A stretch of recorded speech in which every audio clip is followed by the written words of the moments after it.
Hello, hello. Welcome back to another episode of Real Talk and ELT. I'm going to go through some thoughts I've been having for senior teachers.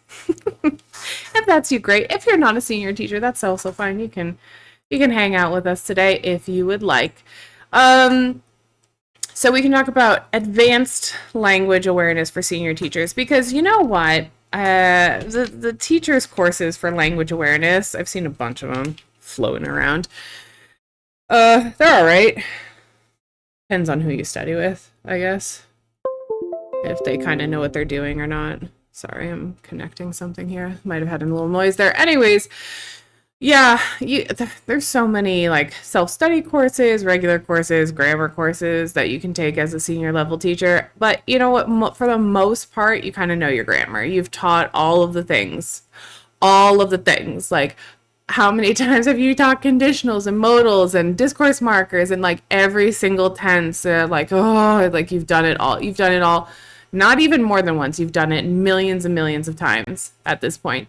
And you do the form and you the function and then you look for errors and the meaning and you do the activities and like I get it. You're a senior teacher. You've been doing it for years. Cool.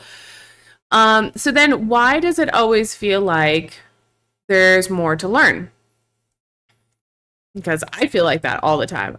I constantly feel like, oh, what is that? Like, yeah, it's an issue. I mean, I just, I guess it's the way that I absorb the world. But anyways, advanced language awareness isn't necessarily about knowing those rules. Like we know the rules, we've been noticing uh the little things that we've been teaching, little tips and tricks, but it's more about when you start getting into advanced levels, it's more about noticing patterns and nuance and some implications. And that's kind of where I think language teachers, when they get to a certain point, they're just like, "Ugh, I'm tired. Like, I'm tired. Yeah, no, cool. I get it. Like, I'm tired of teaching the verb to be too. But at some point, we have to have a little empathy for our learners. That's where they're at. But what can you do for your level so that you're not feeling like stagnated? Because the other thing is, when we're teaching, we're just constantly doing the same things. We're not really building our language awareness either. So,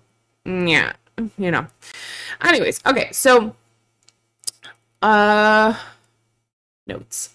Find where they are here. Hang on. They're on another slide. Yeah, I got them. All right. So, yeah. So you've been doing this for years, and at this level, it's if you want to kind of explore things for yourself and things that are actually going to be quite beneficial for your students, I would say that we need to maybe start looking into teaching judgment, tone, register, impact. Like why don't we ask these questions to our students? And listen, you might not know, and this is like a nice discussion to have. I mean, maybe you definitely should think about it previous to giving those classes. But for example, why did that specific phrase, land badly in this context? It just was not received well. Or why does this insert language sound too strong, even though it's grammatically perfect, like it's correct? Or why does my version feel a little more natural than yours? But you can't really explain why. But so let's look at it. Those are the types of things that I think a lot of the teacher language awareness courses. Like, I don't think I genuinely think they don't go into this. I've looked around, not substantially, but I haven't really found anything that is like, we talk about tone, register, and impact. Well, so. Some of them linger on it quickly, but so as because supposedly we're supposed to be experts, but this little thing has been, I guess, a little worm has been in my brain for a while. So I thought to myself, well, how do we kind of keep our brains sharp without going into, academic stuff, because sometimes the academic stuff is just heavy and then we can't really translate it for students, even though we should try to do that, make that connection. So here's what I do. I tend to read and listen like a teacher. Husband hates it. Anyway, because I like pause things and then I search things and I'm like constantly on my phone, like we're watching something and I'm off on the side. But so podcasts, articles, emails, TV scenes, I will stop watching, listening, whatever, and I'll be like, wait, what made that so clear? And why was that very persuasive? And what's the tone that's being created here? I'm really annoying. Really annoying about this. I think my husband tunes me out at this point. It's funny. Anyways, because it's real world language. It's not made for learners, but it's for communication, and it's a literal gold mine of figuring out like, oh my God, look at all this stuff here. But I still have to go through it and be like, okay, but what here is it I have to pick apart that language a little bit. Like, what is contained in this little segment that made me go, huh, that's an interesting way of putting things. The other thing that I do to kind of help myself along. I mean, these tips might be helpful for you or not, but I'm not sure. Here we go.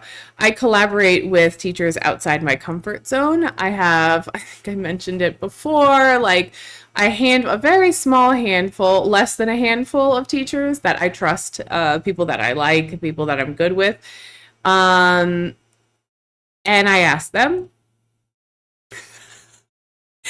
and they'll come back to me and be like, I think you might be wrong. I'm like, okay, why? But it's super good to kind of have this willingness with your peers or work with somebody who questions, this is like my default, I'm just going to explain it this way, or I assume that it's this way because of whatever.